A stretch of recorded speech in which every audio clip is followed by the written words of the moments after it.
नाज़रीन, सॼी सिंध जी मीरपुर ख़ास में घाटे टोड़ महांगाई सबब ग़रीब माण्हुनि लाइ ॿ वेला मानी खाइण ॾुखियो बणिजी वियो आहे। पेश आहे फज़ल चर्च की रिपोर्ट।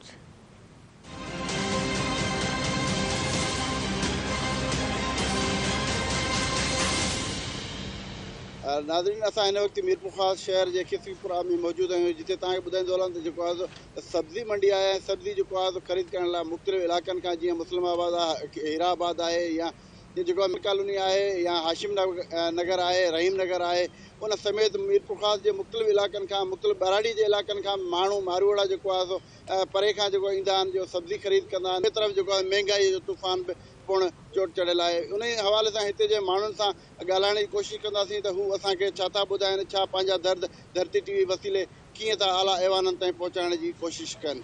ये सब्जी तो प्याज दे रहे हैं 130 और खीरा भुजा तो 120 बता रहा, कोई 110 बता रहा, कोई 105 बता रहा।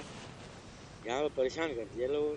आम भाई पे शयूं जेकिन तमामु घणियूं महांगियूं आहिनि। ग़रीब माण्हू वेलो वेहे थो त वेलो खाए थो, ऐं उन खां अलावा पेट्रोल ॾिसो उहो महांगो थी वियो हलियो, ऐं चो तरफ़ जेका तो पाणी फैलियल आहे। ग़रीब माण्हुनि जी त चेल जेका तो भरी पई आहे। ग़रीब माण्हू वञे त वञे काॾे। अमली मटर जो है यहाँ पर 100 रुपये पाव है, गाजर जो है वो 80 रुपये पाव है।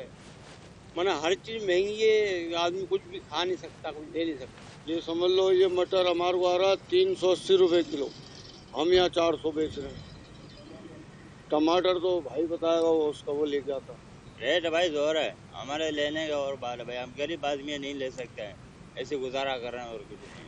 बहुत महंगाई बढ़ गई है, महंगाई का कुछ करो, आप कर सकते, हम कुछ नहीं कर सकते। साथ की वजह से फसलें खत्म हो गई हैं, सब कुछ खत्म हो गया। सब्जी इधर से भी आ रही है, मीरपुर खास की भी है, खाजाकोट की भी है, सब जगह की है। रेट तो सही है पर माल महंगे। अभी बरसातों की वजह से ना फसलें तबाह हो गई हैं।